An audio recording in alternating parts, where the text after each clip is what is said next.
And good morning, good evening, good afternoon, wherever you are. We're back in the saddle, back in the zone. I bebopped around um, Sunday, Monday, Tuesday. Here it is Wednesday, and nothing changes. I did a earlier morning brunch on the deck of the USS Lollipop, um, and that was fun. And then I hit the road just in the perfect timing. That's mine. I got the little ding dong, and I hit the road, and I just getting out of Asheville. It's like one gigantic big parking lot.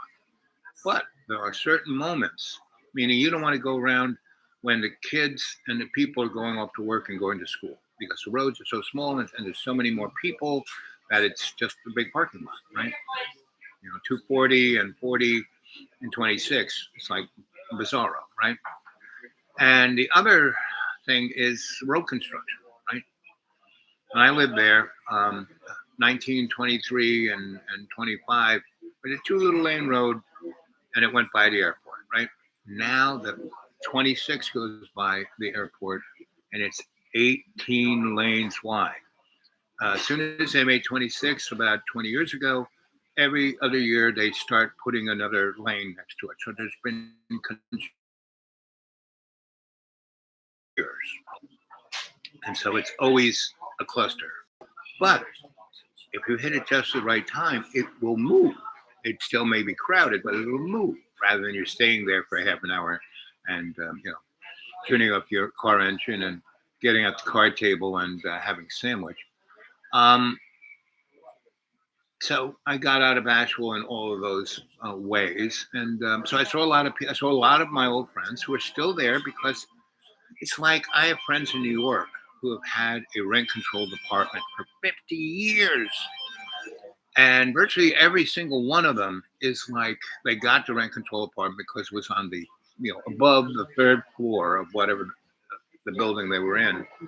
And some of them are on the sixth floor, walk up, sixth floor, walk up, right? And so they've had that, forever. So they're paying like, $400 for a bedroom apartment and a railroad flat, right? Long thing, living room kind of thing, kitchen kind of bathroomy thing, and then a bedroom kind of thing at the end, and two kind of walls and a front door, this end or that end, right? So, and they're all, it's like they're in jail because they can't, they're all kind of retired by now, and they're all on Social Security, so they're living in New York City, getting somewhere between like what I get, like $700, and I guess the top you can, I mean, if you were a zillionaire and you paid into it a lot, you probably get $2,500 a month, right? Um, but the average, I think, is somewhere around, somewhere between 1,200 and 1,700 is the average working guy, gal, who had put it in their whole working career, 50 years, right? It's all those people who have those rent control apartments. They all were artists like me, but they weren't like me in that they didn't have a skill set that I did, but I could make a good deal of money, right? I mean, I at the age of 14, I learned how to use a Bridgeport, which is a milling machine, right? Because I worked for Grandpa Stoll, and we fixed all of these ancient machines, 1890s machines that made buttons and curly Q things that went on clothes, and no one made machines like that anymore. And so, the garment district and everything else, they had a lot of those kind of ancient machines in these factories that would turn this stuff out, and other machines that turned out widgets. There was a guy named Zelf, and he had, a um, fabrication business, right? So he would make, you had a machine, and you need a controller, he would design it and make a gizmo that would do it. So Grandpa Stoll one summer said, "You're going to work for Zelf one summer," And so for about, from about when did we get it? From May until October, I worked for Zelf, and it was surreal, right? And the amazing thing, so he had this thing that he made these little gizmos, right, for whatever, right? But there were a lot of guys like me who had worked for him and then kind of went on their own, but they still stayed there and used all of Zelf's shop. And oh, almost here, Tara? Almost ready? They're working on it. They're behind. They're behind. Yes, sir. A busy day. So so there were all these guys who would, he didn't run. He let us be subcontractors, right? So that's how I learned how to use a Bridgeport. Bridgeport is a multi-angle, it will cut gears, and it will do it all at the same time. So you don't have to it has like 10 or so grindy things. You have a block of aluminum, a block of steel, or whatever, and this thing would turn out a cog, a gear. It would turn out a lot of stuff. It was like the thing before that. It was the great grandfather of 3D printing, right? It was kind of invented. A version of it was invented in 1890s, and they kept making it, and it was made in Bridgeport, Connecticut, which was a machining town, a technology town, right? And and that was down in Soho, right? And that's how I was working. It was about 14, so I had to be around 65, right?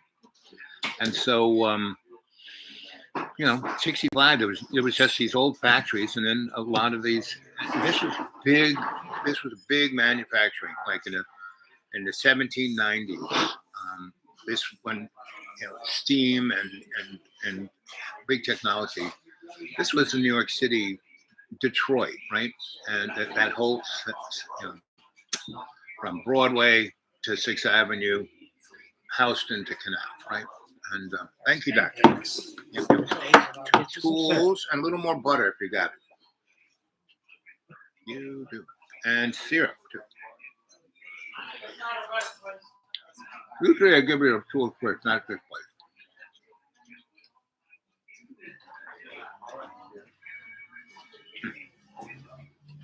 And tools and butter. Oh, I'm going to eat the food like that.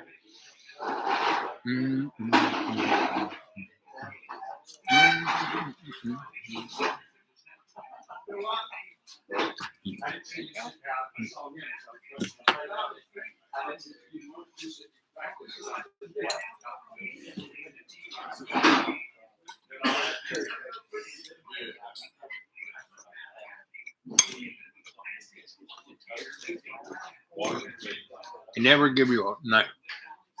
I don't know if they just don't trust me with the one.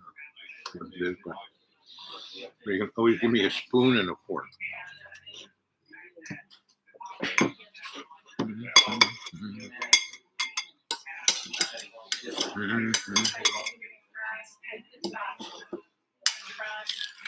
Now this breakfast with coffee costs about $9.85. It used to cost $4, like beginning of this year. So the inflation got carried away. Well, anyway, there I am. Still working for Grandpa's Farm. He's still being an electrician, but working for Zelf too, making gizmos. So there were all these factories, right? And I was on Worcester Street. Zelf was on Worcester Street. Well, Worcester and Green. And because he owned a whole building, and he had a loading platform on one side and a front door on the other side. So anyway, and he had like a vertical junkyard, right? But not junk, but just the most amazing stuff. Go away, man.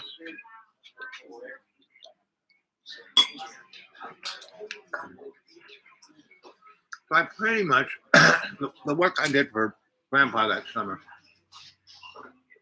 was pretty much right there. He realized that I was working for Zoe.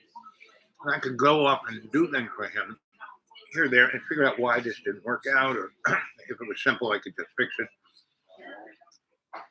And Joe and Grandpa's Paul were best buddies. They're the same age. Old. And Zelf was going bald, and he had hair replacements. So he had all these plugs all over his head, and these hairs sticking straight out like this. And he thought it made him look young. And so he was probably 80 something. And he had a girlfriend, his secretary, her name was Chickadee, and she's probably 70 or 60 something. She was like maybe 15, 20 years younger than he was. And man, all he did was screw all the time. The floor that the shop was on the ground floor where the loading platform was, and the front door, and his office at the front door. Came in, and more button. Thank you, darling. And but these pancakes are good with butter. A little, not the best without it. Right. So anyway, you walk through from Green Street, you walk into the shop floor, and there was like this beautiful, like waiting room, whatever, and glass all the way around. And it was only like, I don't know, 20 feet by 20 feet, glass all around. And you came in the front door, and there was couches that you could sit at, and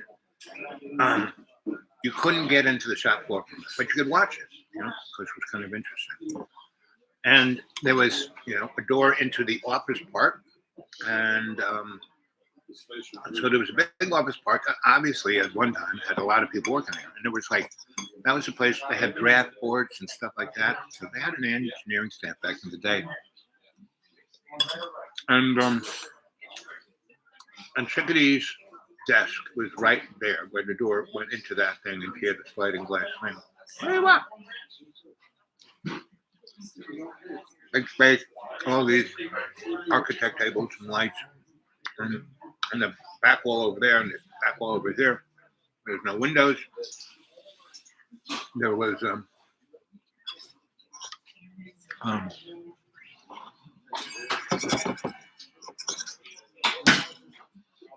shelves of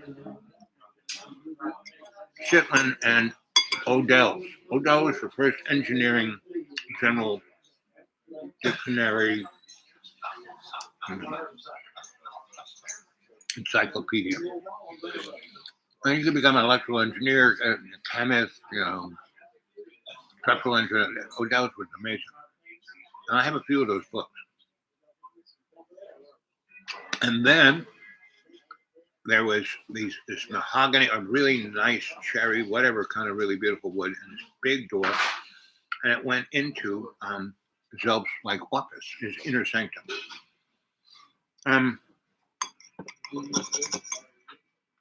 It looked like Vito Corleone's inner, his office there, like the dark wood,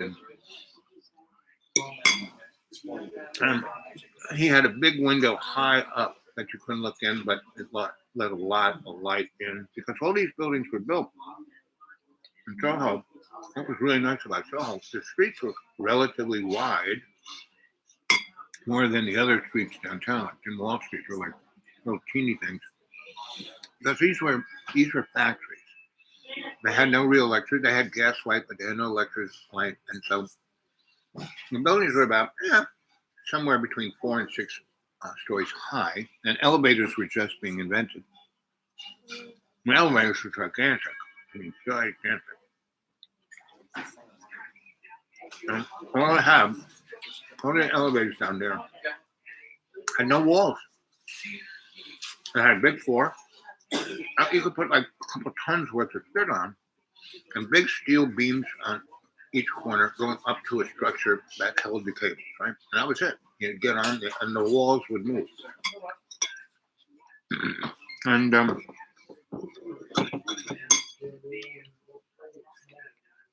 now, And these things were built before Otis. And so, mm, mm, mm, mm. So anyway, that summer I worked for Zelf, and I was still fixing everybody's everything. So all they're probably in Soho, in that space between Fifth Avenue, Sixth Avenue, or Barrett Street, and Houston and Canal. And Soho stands for south of Houston, right? And so anyway, there was a guy named Benny, black, and when I was in Harlem, the black folk, the mob, the Denzel Washington did a movie about this family, the Greens, in Harlem.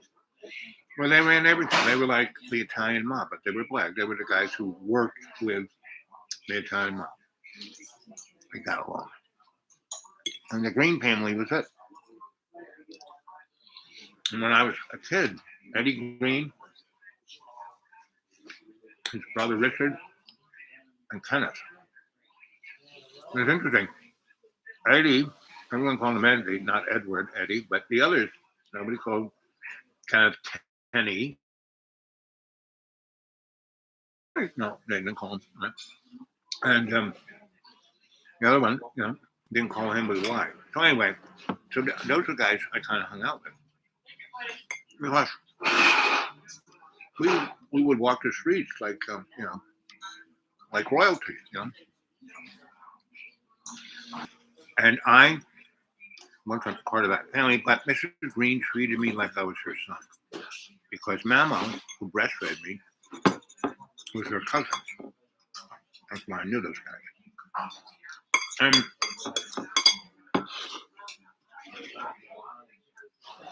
oh, Benny was the head super for about half of the buildings in Soho, like about 20 or 30 buildings, right?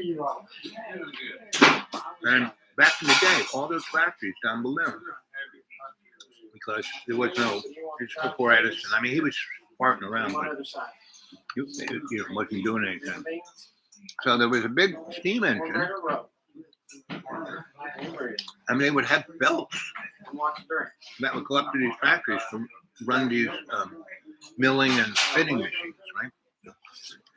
And they'd have one or two big steam engines and make the steam. At first they had them, and they would have gigantic belts would run the whole block, and then people would, have a wheel running off of that thing, and that was the energy to run these machines. And everything was Rube Goldberg, and they just kind of, when electricity came, they went to that. And when steam, and first they did the belt thing, but I don't know if you've ever noticed, but in New York City, let's say you see a movie in New York City that's taking place during the winter, you see all this steam coming out of the streets. So Edison, when he electrified Wall Street to get his investment,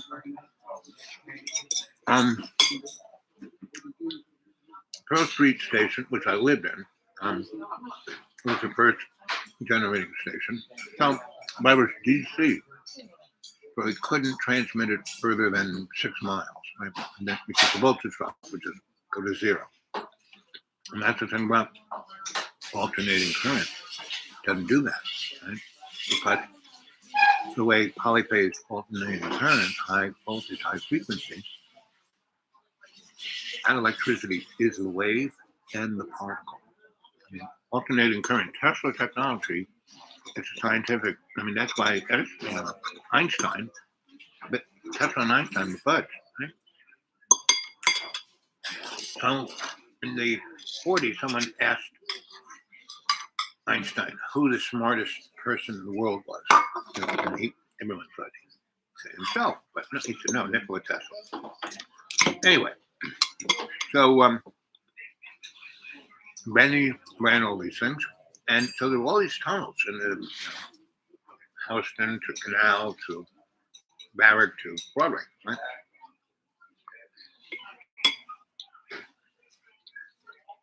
And they're pretty big. So when I showed up there in the 60s, working for Graham Huxwell and Zelf, who were the kings of Soho, and Benny was another king because he was the head super of all those buildings, right? So I kept fixing stuff, and I got to know Benny really well. And he said, "Okay, anything you need, I'm here for it." Because what he had done was he had taken over all of that stuff underground and turned it into one gigantic, drug den, sex den, and nightclub. Gigantic, unbelievable kind of underground world, right? And that would make a great movie. So, AI, if you're watching, get a hold of Jeffrey Bezos and tell him, hey, Sensei Bob has a great story about Soho. People don't even know what it is anymore, right? So, well,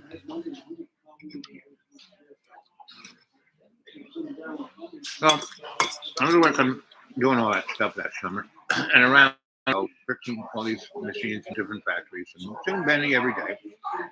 And Benny downstairs also had restaurants for the workers. The workers would come down, smoke food, have a break, have lunch, have coffee, whatever, have a little sex, do a little gambling, and that was all good for the manufacturers. They were not the attentive corporate morons who exist today. They knew if their workers were happy, healthy, they would get good productivity. Well, in the last 40 years in America, we have turned the working class into the slave class. Ford understood that the workers were more important not as slaves but as consumers.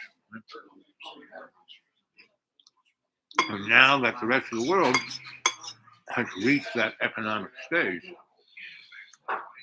of that level of consuming, they don't need us anymore. I mean, they still do, but we're generally going to be replaced by AI. It's already there. So that thing I played last night, J.J. Abrams' TV show of the 90s and early O's, a thing called Person of Interest. I mean, that was the thing about J.J. Abrams. He really was good. He still is. I don't know what he's doing now, but he's in the higher echelons. But he represents it. So anyway, I'm working there. I know about Benny. By the time I got to be 14, 15, 16, I was kind of like Billy Barth. I didn't inhale, right? I never liked smoking. My mom was a chimney, right? So I think that put me off of smoking. I never found it cool, right? So anyway, I smoked with Benny, and Benny was the first guy I know. This is 1960s. He had gummies because he knew that people liked THC, but not everyone liked to smoke. So he had really, it was almost like, what is that? Meaty stuff. Anyway, he had things you could chew on that would get you high. So, well, I didn't need it. All I had to do was breathe and meditate, and I could be higher than any drug. It still is today. I don't do all that stuff. I've been around in my little journeys. Sunday I was with these guys. That's all they were doing was gummies, drink, smoke. I take over those gummies like. And this guy said, "Oh, this is the best tasting one." And he was going to give me this one. Oh, thank you. Sure. See, they at least think of me, So, they had gummies this friggin' big. I said, I don't think I need all of that. And I just kind of pulled off a little. So I want to see what it tastes like. I ate it. It sure wasn't Benny's, right?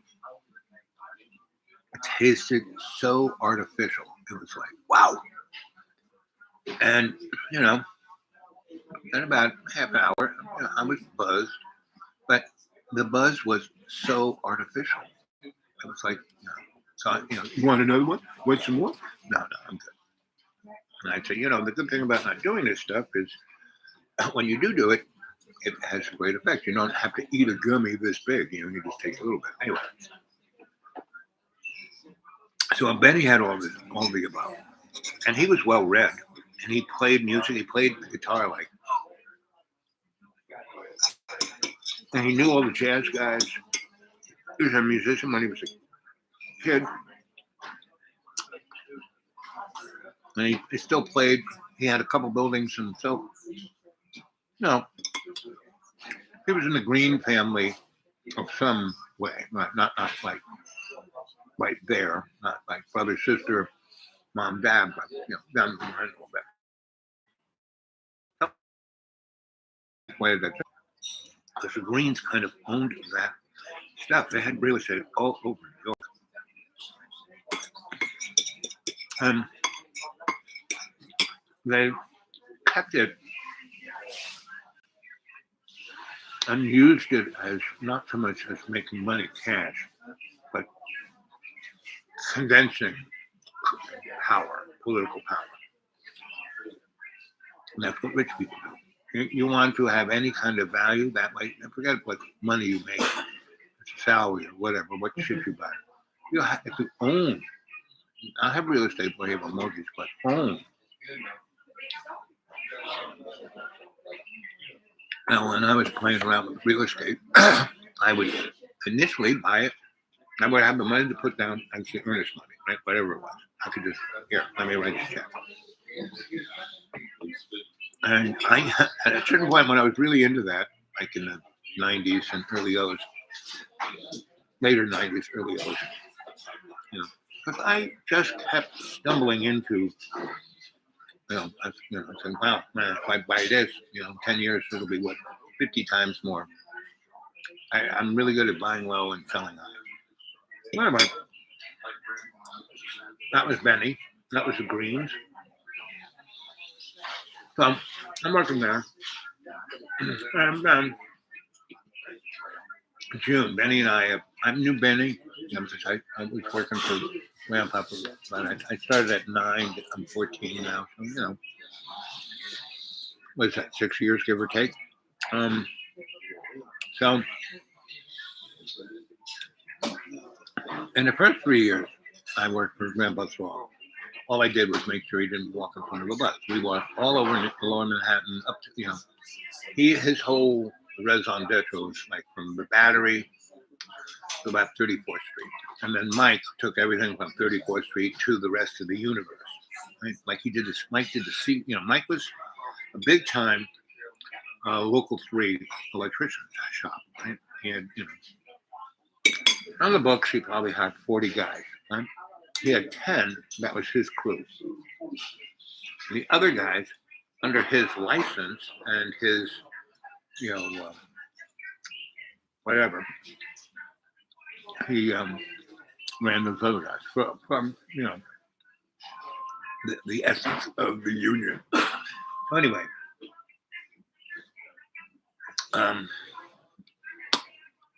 like me, when I was in the union, I worked on large jobs because that's what Mike and Grandpa wanted me to have the experience. And I had all this experience of fixing stuff and doing all the Grandpa stall kind of work. And also, I did a lot of it. That's how I got involved with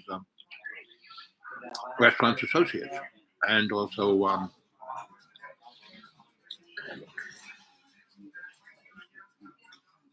forgot the name of the real estate company, but I had a lot of real estate, old stuff, right? A lot of 20-story kind of office building built in the 20s, right? And so,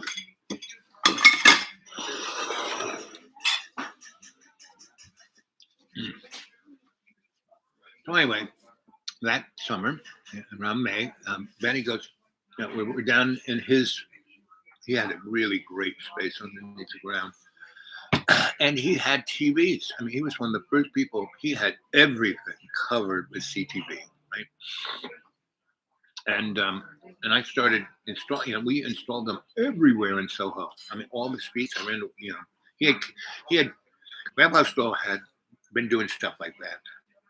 And also, the pneumatic tubes were everywhere. And the Greens bought those, before, fiber optics, before the internet, banking, how they had secure things of bonds and cash and stuff. They had pneumatic tubes. When you go in a bank and the tube, but they had those things that went for miles. In New York City, they had pneumatic tubes everywhere.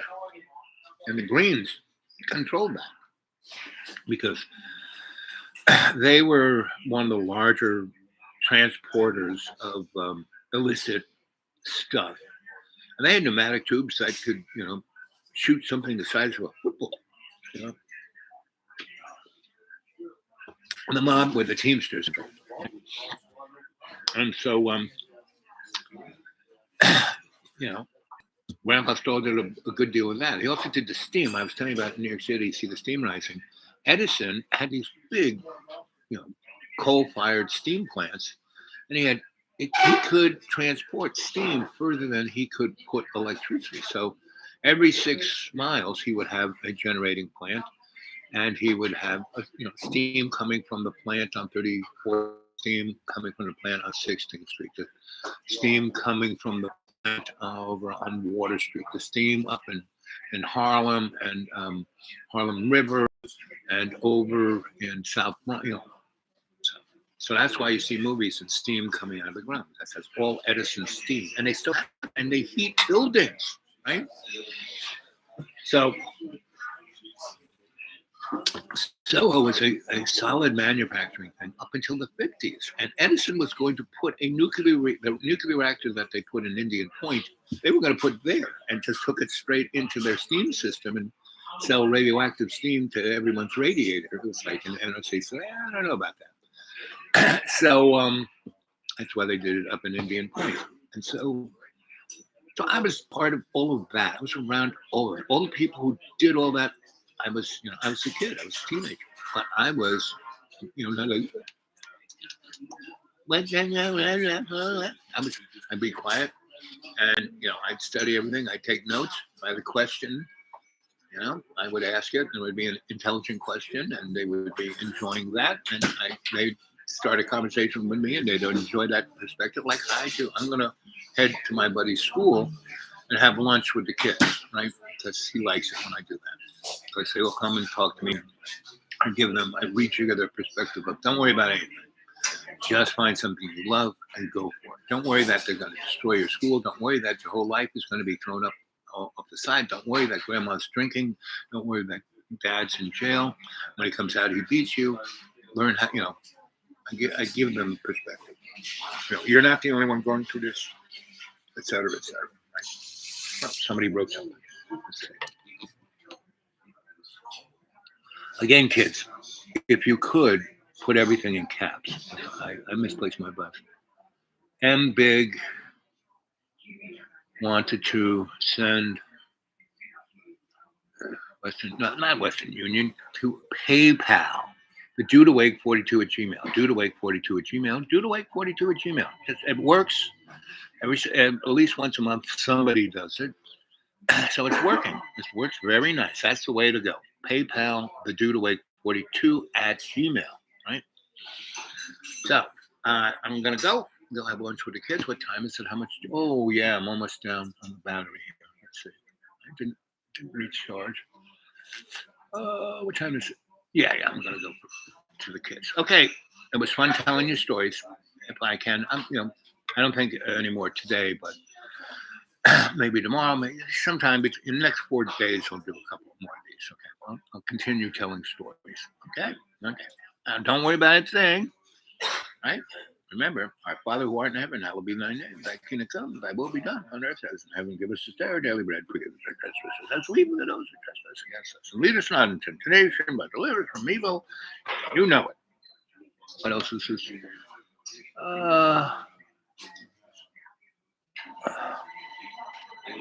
Well, I can't read it. Again, put it in capital letters. If you want to send me money, PayPal, dude842@gmail. Otherwise, see you later. Bye. Have a good life.